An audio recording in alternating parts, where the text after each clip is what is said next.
Is Calgary's real estate market starting 2025 as hot as last year? I'm breaking down 4 key metrics that reveal exactly what's happening. And here's where it gets interesting. I'll show you which property types are in a buyer's, seller's, or balanced market across the different city quadrants. Let's go. So the first metric I want to share is the months of supply. Now, this tells us whether we're in a buyer's, seller's, or balanced market. It's simple. Based on last month's sales, how long would it take to sell all of its existing inventory? Under 2.5 months is a seller's market, which means it's tight supply, high competition. 2.5 to 4 months is a balanced market, so stable conditions. And over 4 months is a buyer's market. More supply, less competition. So check this out. In January of 2024, Calgary's months of supply was 1.3 months, clearly in a seller's market. January 2025, it jumped 91.5% to 2.51 months, shifting Calgary into a balanced market. So does this mean bidding wars are over? Not so fast. Let's keep going. Second metric is the sales to new listings ratio. This metric shows how many new listings are actually selling. The higher the percentage, the hotter the market. And here's the shift. January 2024, 77% of new listings sold. January of 2025, only 50% sold, a 27% drop year over year. Now, that's a pretty big slowdown, but does that mean buyers have the upper hand? Let's dig deeper. The third metric is the inventory. Now, last year's market was wild. Not enough homes, crazy bidding wars, and skyrocketing prices. Now, buyers finally have more options. In January 2024, only 2,158 homes were on the market. January 2025, inventory jumped 68% to 3,639 homes. More inventory means less competition, but is that really shifting the market in buyers' favor? Here's the last metric, sales. Sales from January 2024 to January 2025 are down 12%. So, what does all of this mean for you as a buyer or seller? Well, before I give you my take on this, if you're finding this information valuable, I would love your support if you could take 2 seconds and like this video. And feel free to subscribe if you want to see more videos like this every single month. Okay, so here's my take. Based on these stats, I think Calgary's real estate market is off to a softer start compared to 2024. But here's what you need to know. Bidding wars were happening in January. We know because our team went through a few. We did win them. However, I do think this could continue through the spring. Now, not all property types are performing the same. Even within the same asset class, the market is behaving very differently depending on the quadrant of the city. That's exactly why I'm diving deeper into how different asset classes are performing. Because a detached home in the Northeast, it's playing by a completely different set of rules than a detached home in the West. And I'm going to keep this super simple for you. If you are looking to buy a home in a specific part of Calgary, you will want to watch this. Okay, let's start off with the detached homes. Detached homes, the only asset class on the rise. I'm going to pop up a chart breaking it all down. Quadrants in Calgary is on the left, followed by the benchmark price, month over month price change, market type, meaning buyers, sellers are balanced, and the sales to new listings ratio. And just to be clear, the benchmark price is not the average price. It represents a typical home in that area. The sales to new listings ratio shows how many new listings actually sold, giving us a real sense of market demand. Here's where things get interesting. So in January, detached homes in the Northwest saw the biggest price jump, up 2.71% in 1 month. Meanwhile, the East had the biggest drop, down by 1.98%.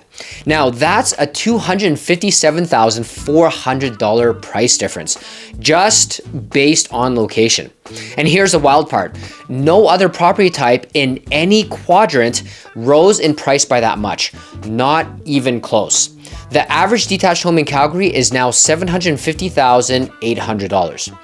Now, unlike other property types, the detached sector is the only one that has increased in price month over month, up by 0.44%. Instead of breaking down every single metric, I'm going to leave this chart up for 3 seconds. So if you want a closer look, pause the video and check it out. Okay, let's talk about the semi-detached homes next. Semi-detached homes, a tale of two markets. Looking at the month-over-month price changes, the Southeast saw the biggest increase, up 0.66%. The West had the biggest drop, down 1.41%. But here's where the real difference shows. Pricing across quadrants is drastically different. City Center, as an example, has the highest benchmark price at $926,600. The East has the lowest at $408,500. And that price gap reflects completely different types of homes. In the East, most semi-detached homes are 800 to 1100 square feet, built in the 70s to the 90s. In the city center, you'll find newer infills on old lots, built from the 2000s onwards, usually around 1700 to 1900 square feet. Now, on average, the semi-detached sector is down slightly month over month by 0.59%, and the price is $673,600. I'm going to leave this chart up for 3 seconds so you can pause and take a closer look.